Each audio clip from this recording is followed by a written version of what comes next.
এই জন্য ভোর রাতে সারি খেতে উঠলে আল্লাহর ওয়াস্তে আমি অনুরোধ করি আপনাদেরকে যে ভাইরা, এই টাইমে সারি খেতে উঠলে সারি খাওয়ার আগে পরে 10টা মিনিট অন্তত টাইম বাইর করেন, লাইটটা বন্ধ করে দিয়ে আলো আধারিতে সেজদায় পড়ে যান, 2 রাকাত নামাজ পড়েন, একটু দোয়া করেন। শুধু সারি খেলেন আর চলে গেলেন মসজিদে না, এই টাইমটাতে একটু দোয়া করেন, আল্লাহ নৈকট্য লাভের দারুণ সুযোগ। আল্লাহ রাব্বুল আলামিন দুনিয়া আসমানে এসে বান্দাকে ডেকে ডেকে বলেন, আলা মিন মুবতালান ফাউআফি আলা, আলা মিন মুস্তাগফিরিন ফাগফির আলা।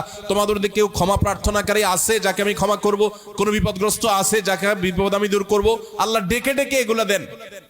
আল্লাহ নিজে ডাকেন তাহাজ্জুদের জন্য, সেটা আমরা 12 মাস পড়ার সুযোগ পাই না, কিন্তু রমজান মাসে পাই। 11 মাস পাই না, রমজান মাসে পাই। সারি খেতে উঠেন, ওই টাইমটাতে আল্লাহর সবচেয়ে কাছাকাছি যাওয়ার সুযোগ হয়। সেজদায় লুটায় পড়েন, সেজদা হলো আল্লাহর আরো কাছে যাওয়ার মাধ্যম। আকরাবু মা ইয়াকুনুল আবদু মির রাব্বিহি ওয়া হুয়া সাজিদ। বান্দা আল্লাহর সবচেয়ে কাছে যেতে পারে সেজদায়। ভোর রাতে, রমজানে, সবগুলো উপলক্ষে একসাথে হয়েছে।